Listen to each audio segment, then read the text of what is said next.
बोलिए श्री शिव महापुराण की जय।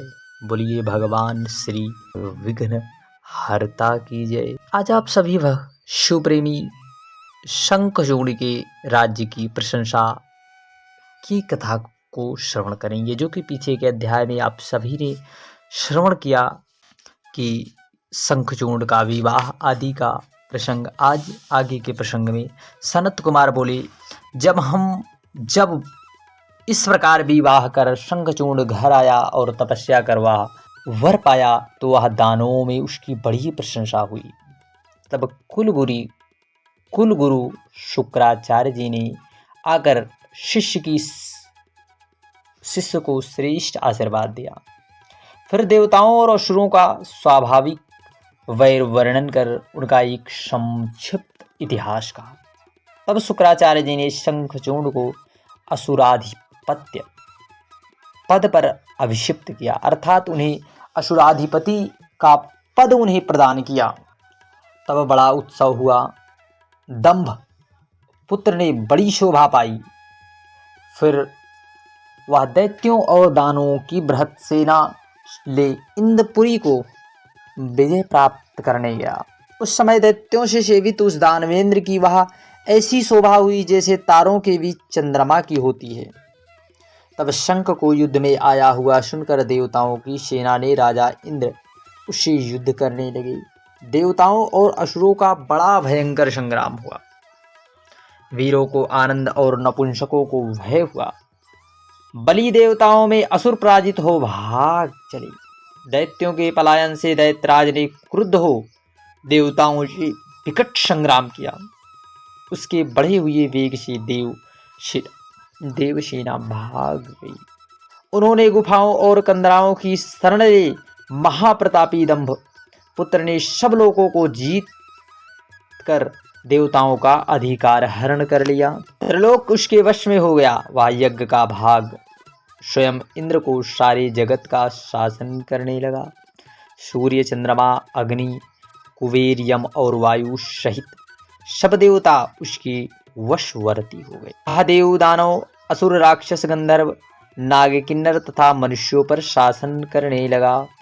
इस प्रकार राजराजेश्वर शंखचूड़ ने कितने ही वर्षों तक संपूर्ण भुवनों का राज्य किया। उसके राज्यकाल में सारी प्रजा सुखी और रोग व्याधि तथा कहीं भी दुर्भिक्ष न था।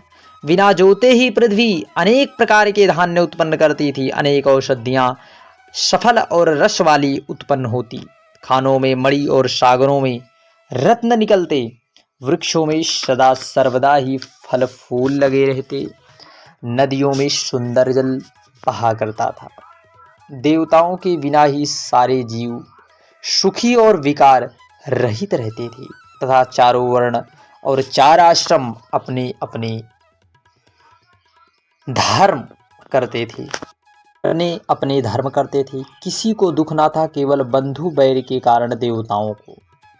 शंखचूड़ गोलोकवासी कृष्ण का परम मित्र था। उसकी भक्ति में रत और साधु था। पूर्व जन्म के श्राप से दानव योनि को प्राप्त हो गया था, परंतु उसकी बुद्धि दानवों की सी नहीं थी।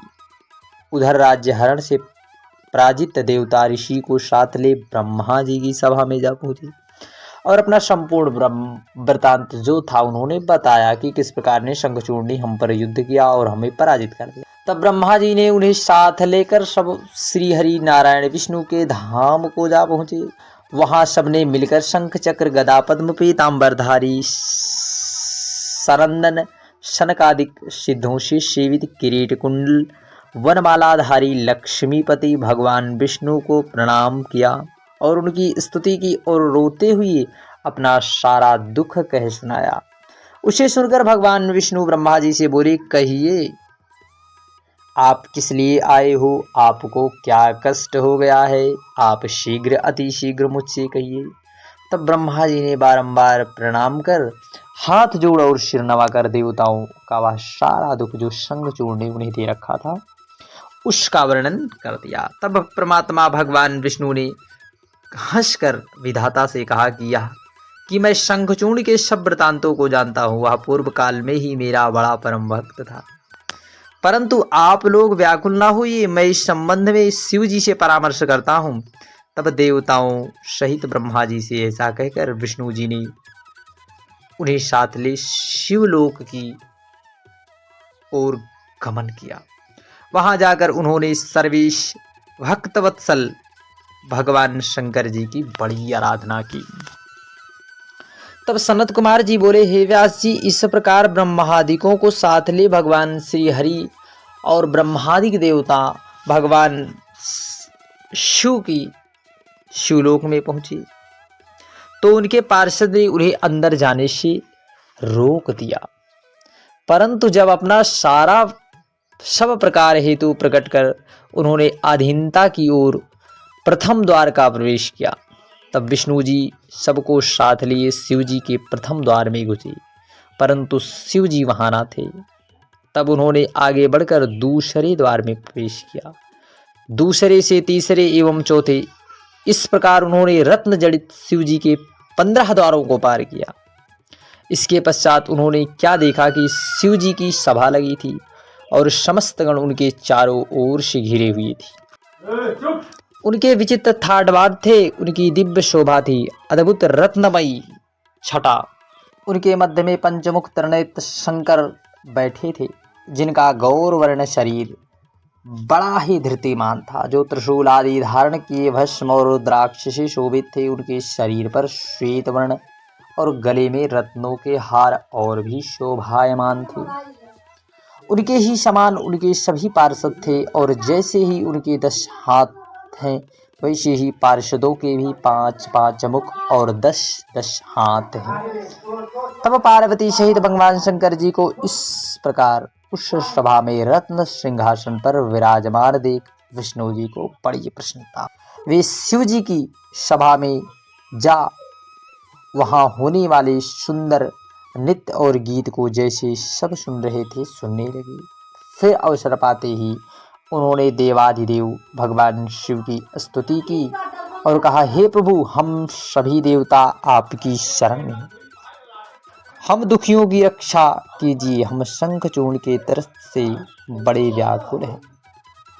अब आप दीन के नाथ, त्रिलोकी के स्वामी, आप शरणागत पालक हैं। हे गौरीश, आप प्रसन्न हो और हमारा उद्धार कीजिए। ऐसा कहकर ब्रह्मा विष्णु चुप हो गए। बोलिए भगवान देव देवेश्वर महादेव की जय।